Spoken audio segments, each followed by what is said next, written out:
All right, guys. So, in what is undoubtedly a fascinating story, and I'm very surprised this story has not picked up more steam.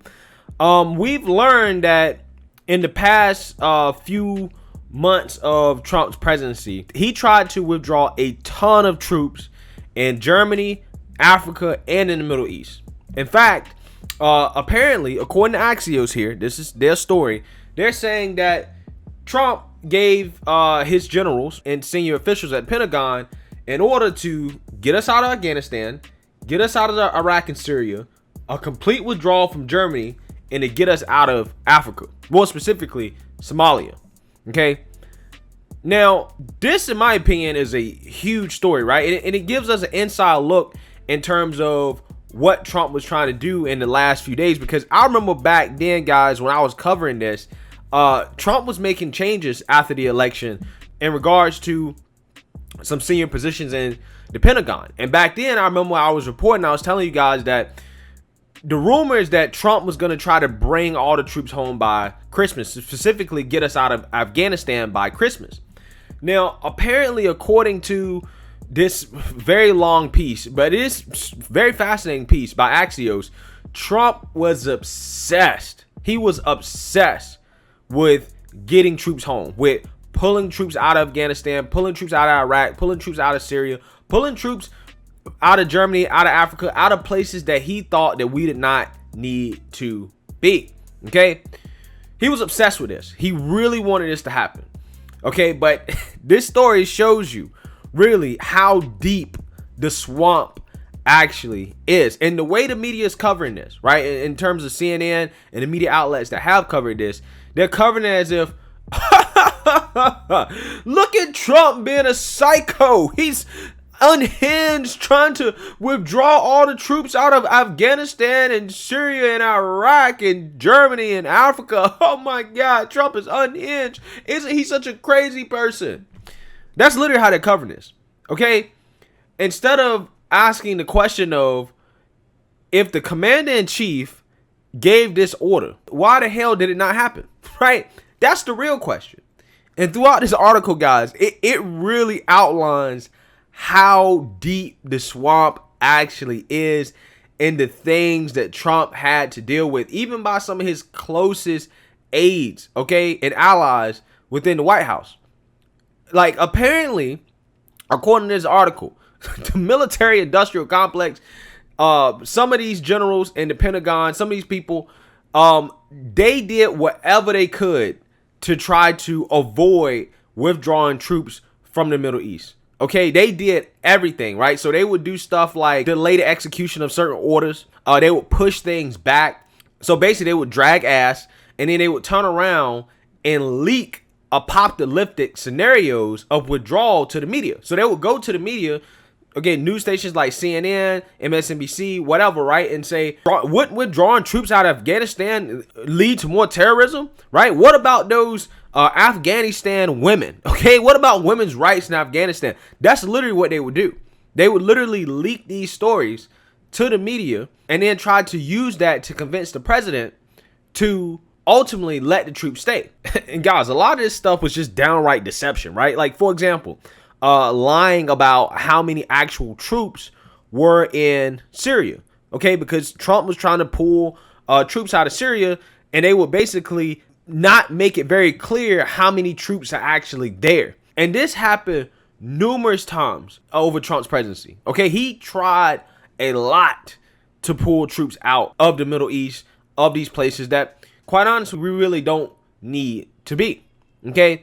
And it's just fascinating, because ultimately, even though Trump wasn't able to really get this done, it does call into question, you know, who's actually running the country, right? If the commander-in-chief can't get us out of the Middle East, right? And y'all remember, Trump, a part of the defense spending bill, he wanted to implement a provision that gave the president more power, more unilateral power to pull troops out of the Middle East, to pull us out of war, right? That's what Trump wanted.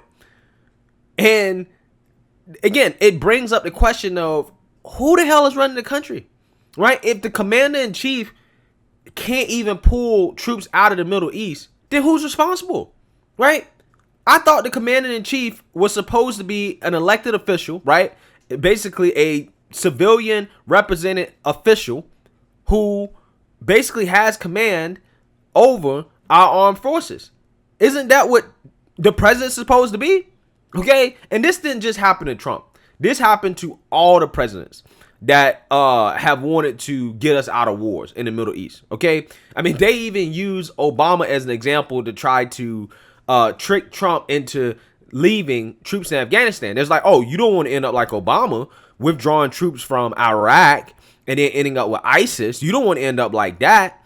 Okay, like that's literally the type of things that they would say, right? When Trump would basically make moves to try to withdraw troops from the Middle East, they literally would make up these apocalyptic scenarios. Like, for example, when it comes to Afghanistan, drag ass and work behind his back to try to make sure it didn't happen, either through the media, doing all kinds of things to make sure it did not happen. Okay. And again, this is what the media should actually be talking about. This is what they should be discussing. But instead, they're trying to make Trump seem like some psychopath for trying to fulfill campaign promises and things that he's talked about ever since he's been weighing in on politics. Trump has always talked about how passionate he is about us being in these endless wars and how we should end these endless wars. But again, you have neocons, literally people like Lindsey Graham, that was in Trump's ear trying to convince him to stay. Okay, and then apparently at one point, Mitch McConnell was furious when he learned that Trump was trying to withdraw troops from Afghanistan, and he went on the Senate floor and gave a little rant about how dangerous it would be and how it's going to lead to more terrorism and blah, blah, blah, blah, blah. And guys, you kind of see how the swamp works. When the president in and of itself makes moves to do something that the swamp doesn't like, the swamp as a whole fights back. And it really explains why, Trump wasn't able to fulfill all of his campaign promises, the things that he, really wanted, right? Even when it came to the border wall, he had to really maneuver some things in order to make that happen because Congress didn't want to do anything about it. They didn't want to do anything. So, it's crazy, man, just to think about how the commander-in-chief really doesn't even have real power over the military when it comes to, pulling troops out of certain places, and that these guys, even if the president gives a command, they may work behind his back and leak things to the media in order to try to sway public opinion and to try to keep it from happening. Now, this is also another example of a layup that Trump has given Biden, okay? Because Trump has basically set into motion withdrawing from Afghanistan, and now Biden comes in and Biden announces that, hey, we're doing a full withdrawal from Afghanistan on 9/11 or whatever, even though Trump had already set that, soft deadline. I think it was like May 1st or something like that for withdrawal this year. Okay. So again, just another layup from Biden. And it makes me very, very curious as to whether or not this withdrawal under the Biden administration is actually going to happen, right? I wonder exactly how the bureaucrats and the swamp is reacting to Biden's withdrawal from Afghanistan. Now, we've already seen the pieces on the internet and from the media about how withdrawal from Afghanistan is so bad and how, it's going to be bad for feminism and all this other stuff in Afghanistan. We've already seen that. So we know that they're working to sway public opinion, even against somebody like Joe Biden. We already know that. And again, I wonder exactly how Biden is going to manage to actually make this happen if this is something that he's actually going to follow through with. We don't know. Again, he pushed it back. So there's still time in between them for them to change their mind and to find a reason to stay. And in my opinion, if Biden faces the same level of pushback that Trump faced, then, I wouldn't be surprised if we see an about face from Biden on this issue. But I encourage any of you guys to read this article from Axios. It is absolutely fascinating, detailing some of the things that, Trump went through in regards to trying to implement his foreign policy and just how much of the swamp that you have to dig through to actually get things done. But let me know what you guys think. Make sure you like, comment, and subscribe. Most importantly, share a Black conservative perspective. Peace.